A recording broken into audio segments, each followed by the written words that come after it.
Hello class, and welcome to today's introduction video regarding classroom etiquette and rules. In this introduction video, we're going to discuss the etiquette for the class, classroom rules, procedures, and the overall structure of how the semester will proceed forward. My name is Professor VC, and I'd like to welcome you. Important to note that the rules and procedures covered in this video are designed to help you have a better online experience, to improve your overall performance in the class, and basically make sure that we all stay on the same page. It's important to also note that this video applies for both online classes that are fully online as well as hybrid classes, which are both in-person in class and online as well.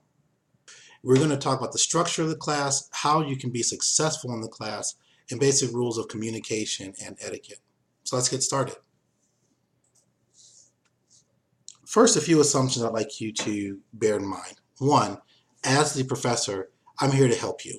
My job is to make sure that everyone in the class gets through and has the most successful experience possible. I'm here to teach you and to ensure that you learn, to make sure all the information and content is put out there in a way that's digestible for you so you could understand it, and then you could communicate back your understanding to me through the various forms of assignments, exams, and etc. Throughout the semester, as you run into various challenges, I want you to keep those assumptions and thoughts in mind because that's really the core of it. Now, as far as the structure of this class, this is a self-paced course with deadlines. And what we mean by that is all the information that you need to complete the entire course will be made available at the beginning of the semester. As we proceed through the semester, deadlines will be placed on various modules, which lets you know when that module needs to be completed by. The beautiful thing about this is that you get to control how aggressive you choose to work. If you want to work up 2 or 3 modules in advance and give yourself some breathing room, you're free to do so. If you want to kind of keep pace with the course and just get all the work done by the deadlines, that's good as well. The other benefit of this is, let's say you know you're going to be out of town during a certain week, but the deadlines for that module are also due during that week. Well, you can complete that work in advance because once again, all the lectures, videos, PowerPoint slides, everything is made available to you for the entire semester at the beginning of the semester. The class will consist of a very simple structure. There is essentially 3 areas where you'll earn the bulk of your points out in the class. That's exams, quizzes, and online assignments. Check the syllabus to see the weighting for each of those, but typically exams would be worth 50%, quizzes 30%, and online assignments 20%. This could change. Once again, check the syllabus for your exact class. What is that weight distribution? I do tend to offer extra credit throughout the semester. However, this is not a guarantee. Extra credit is solely at the discretion of the instructor. My typical way of approaching this is when we get about halfway to 2/3 through the semester, I'll evaluate the overall performance of the class and determine if extra credit is needed or not. So if you're interested and you feel as though you need extra credit, wait till at least half the semester is passed or 2/3, and then you can send an email to me inquiring about that. If I recognize the need myself, then I'll proactively send a message out to the entire class informing you of the extra credit opportunities. Missing work. Every semester, there's always a student, typically more than one, who runs into some sort of life-changing situation.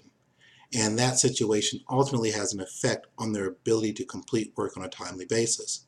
Here's how we deal with it in our class. Once the deadlines are hit for our various modules, they'll be closed. But during the last week of the semester, I will reopen up all modules so that students who have missed work can go in and complete their missed assignments.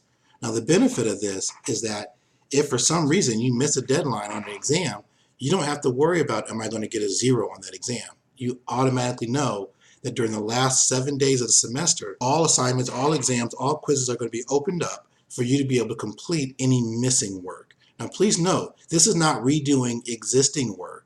This is completing work that was never submitted. Given that this individual would have had more time to complete the work, there is a slight point reduction that is given to all work that is submitted during this last 7 days. Now, bonus here. Let's say you're not happy with your performance. What can you do? Well, you can wait for an extra credit opportunity or proactively email me about extra credit opportunities. And very frequently, it depends on the overall performance of the class, it's not uncommon that I may allow students to retake various exams or quizzes, and I'll take the highest of those two scores or those individual scores. Now, I want to take time to point out something very important here. I do not publish the questions for quizzes and exams and homework assignments. I don't release them out to you after you've completed an exam so you can go back and look at what questions you may have missed and assess your performance. You have to assess your performance in a different way. If it's important for you to be able to view the exact questions that you missed, then you'll need to meet with me one-on-one. If this is a hybrid class, you can come to office hours. If this is an online class, we can do this very easily via email. And I can communicate with you the questions that you missed and help you understand what it was about those questions that you got wrong. Once again, I want to repeat this because this is a common source of frustration for many students. When they complete the exam, students oftentimes expect that all the questions on the exam will be made available to them so they can go back and reevaluate their performance. This is not the case for this class.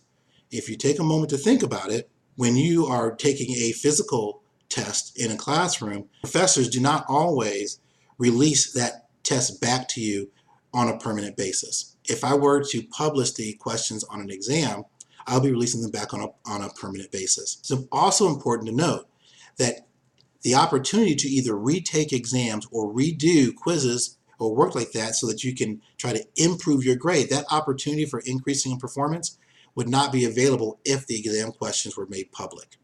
Because then the questions and presumably the answers would be made available to every student, and any type of makeup work for those who have simply missed work and were unable to take an exam, or for those that I may be granting, if I grant a retake of an exam or a quiz to the entire class, we would not have those opportunities. So please understand this. If you have any questions, feel free to email me directly.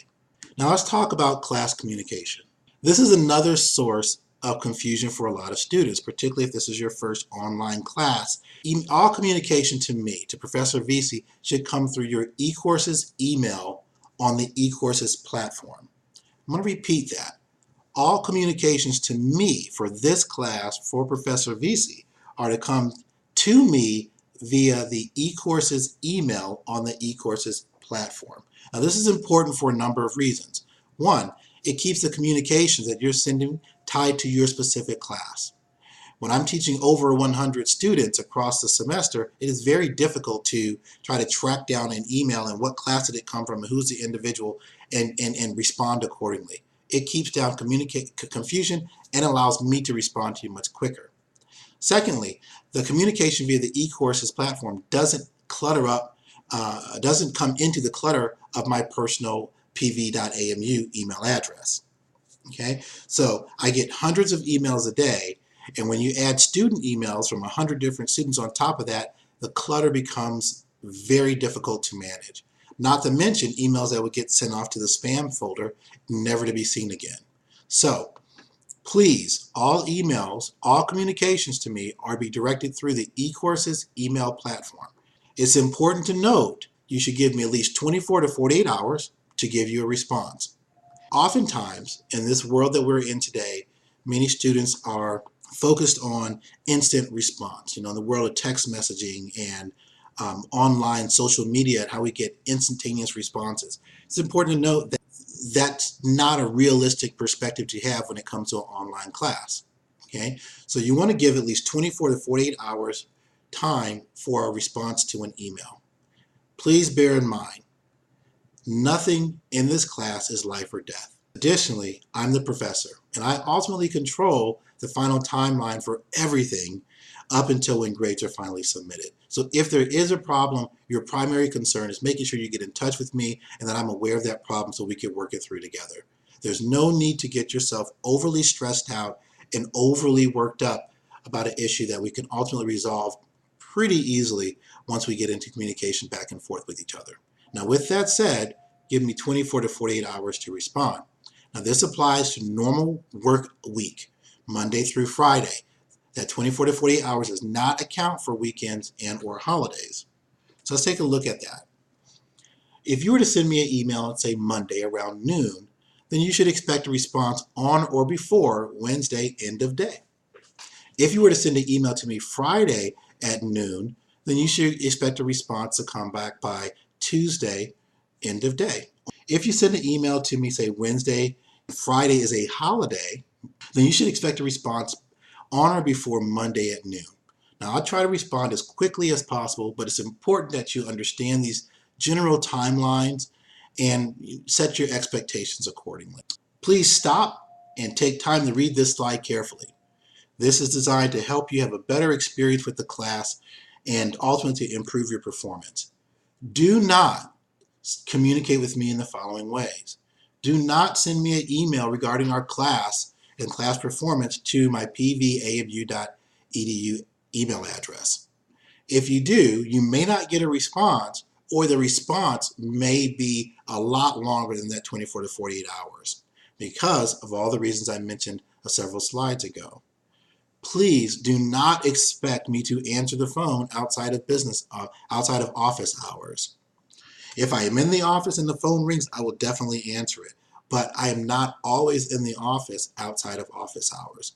So please set your expectations accordingly. And do not send me messages via eCourses Messenger. Once again, that system can get very, very cluttered very, very fast, and it makes it difficult for me to respond. It also makes it difficult for me to track what emails are coming from what classes. So please, as a reminder, only send me communications via the eCourses email. This is the best way to reach me, and it's the best way to make sure that you get a prompt response. Moving on to the next issue, let's talk about some things to avoid. And once again, these are rules and regulations that are designed to help you have an overall better classroom experience and also better performance. So 1, class communications. Do not send mass emails out to the entire class. Generally, if you're emailing about an issue or concern, it's your individual issue or concern. The bulk of the students in the class do not have that same issue or concern, nor do they need to be copied on that. And nor are they interested in receiving mass emails being copied back and forth throughout the entire class, copying all individuals. This is highly inappropriate, and please do not do that. If you have a question, concern, or issue, email me directly and I will get back with you. If you want to meet with me, come to see me during office hours, or we can set up a time for a conference call one-on-one if you cannot make the office hours. Also, big violation. Please do not send emails regarding to class issues to other people outside of the class. What I mean by this is other administrators, faculty, staff, the chair of the department, the dean, the provost, the president, any and all issues related to your classroom experience or what's going on in the classroom, whether it be grades, makeup assignments, questions about a certain exam or the way something was graded, all those concerns must be directed toward the faculty member.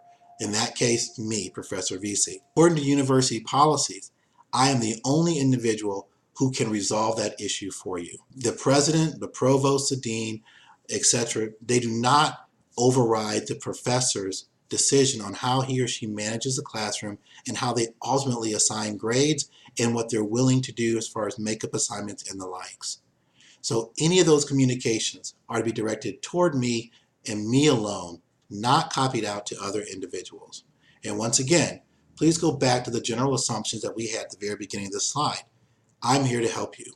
I want you to be the best you can be. I want you to learn as much as you can and to be as successful as you can in the classroom. So if you're going with those thoughts and assumptions and not something negative, then you'll be able to get the results that you're looking for. So please keep down the confusion, keep down the frustration, and keep all classroom-related questions and concerns directed toward me, your faculty member. I'm here to help. So let's get ready to wrap it up. You'll find a short classroom procedural quiz that all students are required to take and pass with a grade of 100%. If you do not take and pass this quiz with a grade of 100%, then you will not be allowed to take the first exam. So please take it seriously. Please pay attention to the classroom procedures and rules. The classroom quiz is there to reinforce your knowledge and understanding of the items that we've discussed in today's class structures and procedural lecture. You'll get as many retakes as you desire in order to pass this quiz with 100%. And here's the good thing. That 100% quiz score will count towards your overall grade. With that said, I'd like to let you know that your education does matter, and I look forward to spending the semester with you. If you have any questions or comments, please feel free to email me. Thank you very much, and you have a good day.